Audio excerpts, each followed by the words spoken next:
नारी शक्ति वंदन अधिनियम को लेकर के एक खास सत्र जो है वो बुलाया जा रहा है। लेकिन इस खास सत्र को लेकर के इसलिए बुलाया जा रहा है क्योंकि इसमें संशोधन हो, लेकिन इसे लेकर के अब एक विरोध भी हो गया है, विपक्ष विरोध कर रही है। इन सभी मुद्दों पर खास बातचीत करने के लिए हमारे साथ एक ऐसी शख्सियत है जिन्हें राजनीति का भी अनुभव है।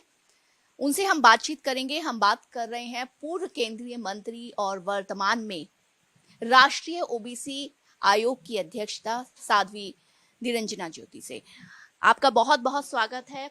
सबसे पहले मैं जानना चाहूंगी, क्योंकि आपका खुद का एक राजनीतिक जीवन का आपको अनुभव रहा है, महिला होने के नाते ये कितनी बड़ी अपॉर्चुनिटी होगी कि जब ये बिल लाया जाएगा 33% जो आरक्षण होगा उसको लेकर के जो भागीदारी सरकार में होगी वो महिलाओं की बढ़ेगी। तो देखिए, ये बिल बहुत दिनों से मांग चल रही थी और मुझे लग रहा कोई भी दल की पार्टी रही वो सबने इस विषय को उठाया है और सबने चाहा कि ये विषय आना चाहिए, पार्लियामेंट से पास होना चाहिए।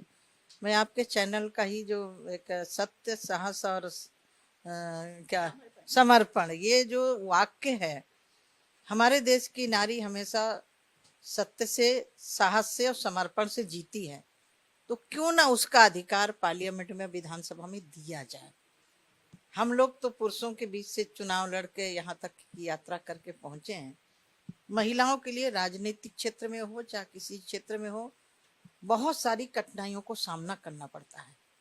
पुरुषों के सामने एक महिला को लड़ना, पुरुषों का सामना करना, यद्यपि उसमें पुरुषों की भी सहभागी होती है, पुरुष भी सहायक होते हैं, लेकिन जब हम पुरुषों के लिए सहायक बन सकते हैं तो पुरुष महिलाओं के लिए सहायक क्यों नहीं बनते इस बिल में।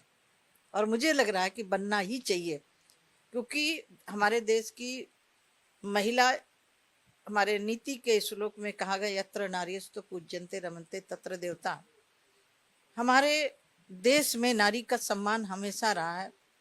यदि हम वैदिक काल से लेकर के अभी तक देखें, भारत ही एक ऐसा देश है जहाँ बेटी के रूप में, बहन के रूप में, माँ के रूप में, दादी के रूप में हमेशा पूजनीय माना गया है। और वो नारी खेत से लेकर खलिहान तक, युद्ध से लेकर के प्लेन उड़ाने तक, वैज्ञानिक शोध करने पर, चंद्रयान यात्रा होती है तो उसमें भी नारी की सहभागिता होती है। तो फिर पार्लियामेंट में क्यों नहीं। और मैं प्रधानमंत्री जी का आधी आबादी महिलाओं की तरफ से बहुत बहुत आभार व्यक्त करना चाहूंगी, अभिनंदन करना चाहूंगी कि हमारी आधी आबादी को वहां जो भी महिला होगी, महिला ही लड़ेगी। तो ये हमारे लिए गौरव का विषय है कि जो नारी प्लेन उड़ाती है, जो नारी याज्ञवल्क्य और जनक के वेदांत में दांत खट्टे कर देती है, हमारे देश की वो नारी जो झांसी वाली रानी बन करके अंग्रेजों के दांत खट्टे कर देती है, तो वो नारी संविधान और कानून बनाने में भागीदारी क्यों नहीं निभा सकती। तो मुझे मुझे लग रहा है कि जब वो पार्लियामेंट में हमारी 33% महिलाओं की प्रतिनिधित्व होगा, देश के कानून बनाने में, भारत को आत्मनिर्भर बनाने में, भारत को सक्षम बनाने में, भारत को स्वायत्तता प्रदान करने में महिलाओं की भी बहुत बड़ी जिम्मेदारी होगी। और मुझे लग रहा है कि ये बिल सबको दलगत राजनीति से ऊपर उठ कर इसका सपोर्ट करना चाहिए। प्रधानमंत्री नरेंद्र मोदी ने जो आज आपने नारी शक्ति वंदन सम्मेलन में संबोधन किया, उन्होंने यही कहा कि ये मातृ शक्ति को एक सम्मान है और ये इसमें कोई भी पॉलिटिकल पार्टी है जो है वो सबकी जीत है, लोकतंत्र की जीत है, उनकी जो दशकों से काम कर रहे हैं, 3-4 दशकों से, उन सब की जीत है। तो लेकिन आपने कहा कि पुरुषों को भी इसमें आगे आना चाहिए, नारी शक्ति को ये आरक्षण दिलवाने में।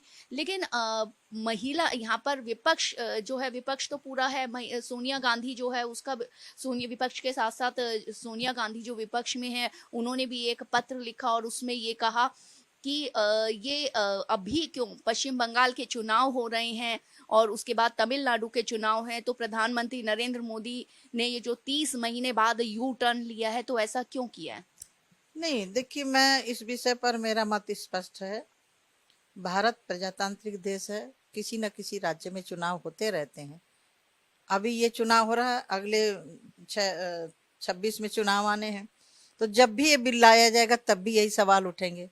तो मुझे लग रहा है कि एक पार्टी की वरिष्ठ नेता और जिनके आश्रय उनकी पार्टी चलती है, ये पत्र लिख करके एक राजनीतिक एक मैं कह सकती हूँ माहौल बनाना ये ठीक नहीं है। महिलाओं के साथ सबको मिल करके इसका सपोर्ट करना चाहिए।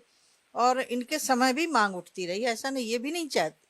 आज माननीय प्रधानमंत्री जी ने सीधे कहा कि मैं उन सभी दलों का अभिनंदन करता हूँ, कोई ना कोई किसी न किसी माध्यम से महिलाओं के लिए सपोर्ट किया है, किसी भी दल की पार्टी रही हो। तो आज क्यों प्रधानमंत्री ने तो पत्र भी लिखा है सब राजनीतिक दलों को कि समर्थन के नहीं? बिल्कुल, देखिए ये आधी आबादी का सवाल है ना, और आधी आबादी किसी भी दल में होगी, ये थोड़ी है कि एक ही दल में है।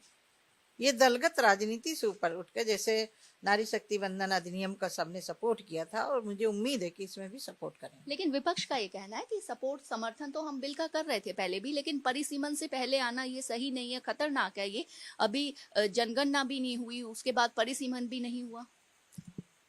देखिए, परिसीमन एक सतत प्रक्रिया है, वो हमेशा आता रहता है, हमेशा जाता रहता है। हर 10 साल के बाद इसका परिसीमन होता है। जनसंख्या बढ़ती है, लोकसभाओं में सीटें बढ़ती हैं, विधानसभाओं में सीटें बढ़ती हैं, और अभी आर्थिक जनगणना होगी, फिर उसके बाद सामाजिक जनगणना होगी, फिर परिसीमन होगा।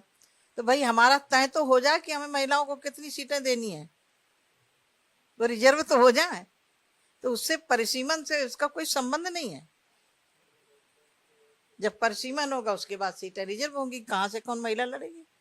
क्योंकि आप राष्ट्रीय ओबीसी आयोग की अध्यक्ष भी हैं, और सोनिया गांधी ने ये सवाल भी उठाया है कि जब नौकरियों में, हाई एजुकेशन में जब ओबीसी, एससी, एसटी इनको रिजर्वेशन मिलता है, तो अब इस जो बिल है इसमें क्यों नहीं ऐसा है कि ओबीसी को जो है उनको भी आरक्षण मिले। देखिए, मैं अभी इस बिल पर इसलिए सवाल नहीं खड़ा कर रही हूँ। मैं तो इतना मानती हूँ मोदी है तो मुमकिन है, आवश्यकता पड़ेगी तो वो भी कदम उठा सकते हैं, मैं विश्वास करती हूँ। लेकिन इसको सबको सपोर्ट करना चाहिए।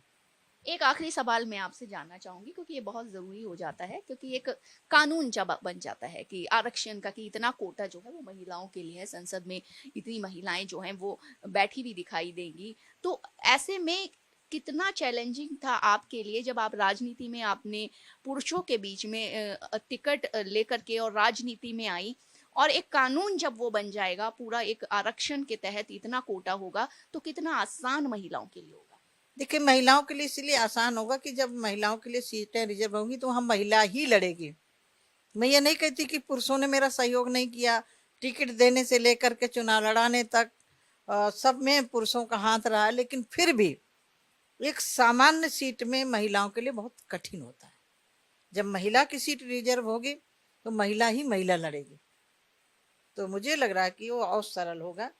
यद्यपि मैं तो 6 चुनाव लड़ी, 3 जीती हूँ, 3 हारी भी हूँ, लेकिन अब मुझे विश्वास है कि पार्लियामेंट के अंदर जब महिलाएं होंगी, कोई कानून बनेगा, उसमें अपने सुझाव रखेंगी, सकारात्मक सुझाव रखेंगे, कोई विषय ऐसा है उसको नकारात्मक भी करेंगे, तो महिलाओं की हिस्सेदारी तो होनी चाहिए। अभी तो महिलाओं की हिस्सेदारी हो, अभी मुझे लग रहा है कि उसको बांटना उचित नहीं है। अभी पहले हो तो जाए, होने के बाद का संविधान में संशोधन हुए नहीं का, कितनी बार संशोधन हुए, जब जरूरत पड़ी किसी चीज की तो संशोधन हुए। बाबा साहब ने हमें संविधान दिया है, लेकिन अधिकारों को देने के लिए जब भी जरूरत पड़ी है, बाबा साहब के समय भी हुआ। तो मुझे लग रहा है कि इस नारी शक्ति वंदन अधिनियम में अभी किसी को सवाल नहीं खड़ा करना चाहिए, और मुझे पूरी उम्मीद है कि जब 18 तारीख को ये बिल पारित होगा तो सारे दल सपोर्ट करेंगे।